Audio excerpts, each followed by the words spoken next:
संचालित होता था। मध्य भाग था जिसे पोप संचालित करते थे। दक्षिण क्षेत्र था जिसे स्पेन के बूर्बो राजाओं दक्षिण क्षेत्र को बूर्बो राजा संचालित करते थे। 1830 के दशक में जोत्से मेट्सिनी ने एकीकृत इतालवी गणराज्य के लिए एक संगठन का निर्माण किया। उस संगठन का नाम था यंग इटली। ये एक गुप्त संगठन था। ये क्रांति के लिए बनाया गया था। इतालवी राज्यों को जोड़ने की जिम्मेदारी सार्डिनिया पीडमांट, अभी आपने पीछे देखा था, सार्डिनिया पीडमांट जो था वो इतालवी घराने से जो संचालित भाग था, वहां के जो शासक थे विक्टर इमैनुअल को, उन्होंने जो है वो इटली को एकीकृत करने का जिम्मा लिया था। जैसे आपने देखा था कि जर्मनी में प्रशा ने लिया था, यहाँ पे सार्डिनिया पीडमांट ने लिया था।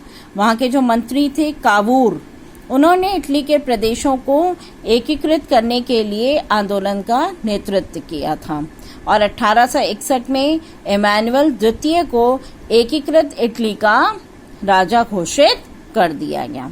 अब हम तीसरे उसके आकर के देखते हैं ब्रिटेन के बारे में।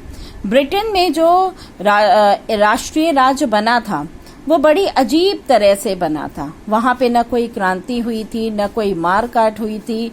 बहुत शांतिपूर्वक तरीके से धीरे धीरे स्टेप बाय स्टेप जो है ये प्रोसेस हुआ था और वहां पे जो है वो राष्ट्रीय राज्य बना था। अब हम उसको देखते हैं। कुछ विद्वानों के अनुसार जो राष्ट्रीय राज्य का जो आदर्श है या मॉडल है वो ग्रेट ब्रिटेन ही है।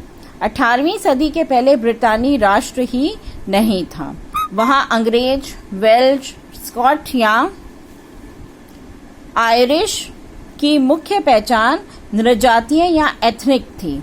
1688 में राजतंत्र की ताकत छीन ली गई थी और इससे संसद के माध्यम से राष्ट्रीय राज्य का निर्माण हुआ था, जिसके केंद्र में इंग्लैंड था। इंग्लैंड व स्कॉटलैंड के बीच एक्ट ऑफ यूनियन से 1707 में United kingdom of great Britain का गठन हुआ था। 1801 में आयरलैंड को बलपूर्वक यूनाइटेड किंगडम में शामिल कर लिया गया। नए ब्रिटेन के प्रतीकों में है ब्रिटानी झंडा, जिसे यूनियन जैक कहते हैं, राष्ट्रीय गान जिसे God save our Nobel king कहते हैं। तो आपने इस तरह देखा कि जर्मनी में, इटली में और ब्रिटेन में किस तरह से राष्ट्रीय राज्यों की स्थापना